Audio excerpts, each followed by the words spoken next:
नेहा की शादी अभी कुछ ही महीनों पहले योगेश से हुई थी। जब वो मायके से विदा होकर ससुराल पहुंची तो उसके मन में अनगिनत सपने और उम्मीदें थीं। उसे लगता था प्यार से, वाह, अब मेरी जिंदगी में सिर्फ सुकून और आराम होगा। लेकिन ससुराल पहुंचते ही उसकी आंखों के सामने जो सच्चाई आई वो चौंका देने वाली थी। गांव का माहौल तो उसे अच्छा लगा। चारों तरफ हरियाली, खुले मैदान और खेत खलिहान थे। पति योगेश भी सीधा सादा और मेहनती किस्म का इंसान था। सास रेखा और ससुर रमेश भी उस पर स्नेह बरसाते थे और घर की एकमात्र ननद सोनम अक्सर उससे हंसते बोलते हुए बातें करती थी। लेकिन जिस बात ने नेहा को भीतर तक झकझोर दिया वो ये थी कि पूरे गांव में एक भी शौचालय नहीं था। सुबह होते ही गांव की औरतें और लड़कियां पानी की लोटियां लेकर खेतों की ओर निकल जाती थीं। रात में भी जब मजबूरी हो तो अंधेरे में ही बाहर जाना पड़ता था ताकि कोई देख ना ले। नेहा को ये देखकर अजीब लगा, क्योंकि मायके में भले ही जीवन साधारण था लेकिन वहाँ शौचालय था। वहाँ उसे कभी इस तरह की परेशानी का सामना नहीं करना पड़ा था। एक दिन जब सोनम को सुबह सुबह शौच की जरूरत हुई तो उसने सहज भाव से नेहा से कहा, भाभी चलो खेत में चलना है, साथ साथ चलते हैं। ये सुनते ही नेहा हैरानी से चौंक गई और बोली, क्या खेत में?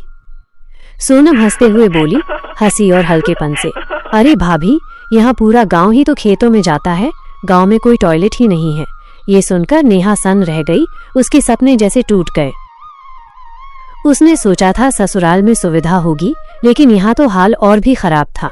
उसी दिन उसने योगेश से शिकायत की और गुस्से में कहा, घर में शौचालय क्यों नहीं है? तुम्हें पता है ये औरतों के लिए कितनी बड़ी परेशानी है। हर बार खेत में जाना कितना असुरक्षित और अपमानजनक लगता है। लेकिन योगेश ने बात को टालते हुए कहा लापरवाही से, नेहा, यहाँ तो सब ऐसे ही रहते हैं, आदत पड़ जाती है, ये कोई नई बात नहीं है। नेहा को और भी बुरा लगा। उसे उम्मीद थी कि पति उसका साथ देगा, लेकिन यहाँ तो सब इस मुद्दे को नजरअंदाज कर रहे थे। जब उसने सास से कहा तो रेखा ने मुस्कुराते हुए जवाब दिया, आराम से, बेटी, हम तो सालों से ऐसे ही रहते आए हैं, इसमें इतनी परेशानी क्या है, सब लोग यही करते हैं। इस उपेक्षा से नेहा भीतर ही भीतर घुटने लगी। मजबूरी में उसे भी औरतों के साथ खेतों में जाना पड़ता था। वो सुबह होने से पहले अंधेरे में उठती, पानी की लोटा लेकर सोनम और बाकी औरतों के साथ खेतों की ओर निकल जाती। वहां झाड़ियों के पीछे बैठकर उसे शर्म और असुविधा महसूस होती, लेकिन कोई उपाय नहीं था। धीरे धीरे उसने बाकी औरतों की दिनचर्या देखी कि सब रात में ही निपटान कर लेती ताकि दिन में किसी की नजर न पड़े।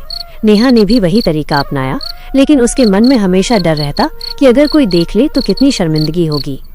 बरसात के दिनों में यह समस्या और भी विकराल हो गई। लगातार कई दिनों तक मूसलाधार बारिश होती रही। खेतों के रास्ते कीचड़ से भर गए। फिसलन इतनी थी कि बाहर निकलना लगभग असंभव था। ऊपर से तेज बिजली कड़कती रहती। नेहा का मन घबराने लगता कि न जाने कब कोई हादसा हो जाए। उस दौरान 2 दिन तक लगातार इतनी बारिश हुई कि बाहर जाना नामुमकिन हो गया।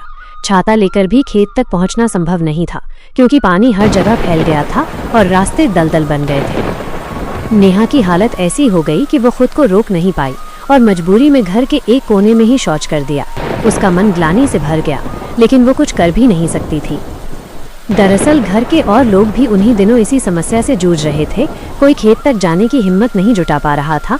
सबको समझ आने लगा कि ये स्थिति कितनी गंभीर है। तभी पहली बार परिवार ने महसूस किया कि शौचालय का न होना कितना बड़ा संकट है। नेहा ने इस मुद्दे पर फिर से आवाज उठाई और इस बार योगेश भी चुप न रह सका। उसने माना कि सचमुच शौचालय का होना जरूरी है। सास ससुर ने भी अब समझ लिया कि बार बार इस परेशानी से गुजरना आसान नहीं। परिवार ने तय किया कि घर में तुरंत शौचालय बनवाया जाएगा। गांव के बाकी लोग भले जैसे तैसे झेल रहे हों, लेकिन अब उनका परिवार इस समस्या से छुटकारा पाएगा। अगले कुछ दिनों में ही गांव के एक मिस्त्री को बुलाकर शौचालय बनाने का काम शुरू हो गया। नींव डाली गई, ईंटें जुड़ने लगीं और धीरे धीरे एक छोटा सा लेकिन पक्का शौचालय घर के आंगन के कोने में खड़ा हो गया। जब शौचालय तैयार हुआ तो नेहा की आंखों में खुशी से खुशी के आंसू आ गए। उसे लगा कि उसकी आवाज और उसकी पीड़ा आखिरकार सुनी गई। वह अपने पति पर गर्व से गर्व करने लगी कि उसने उसकी बात मानी। सास ससुर भी अब उसे समझने लगे थे। सोनम भी बहुत खुश हुई कि अब उसे भी खेतों में नहीं जाना पड़ेगा।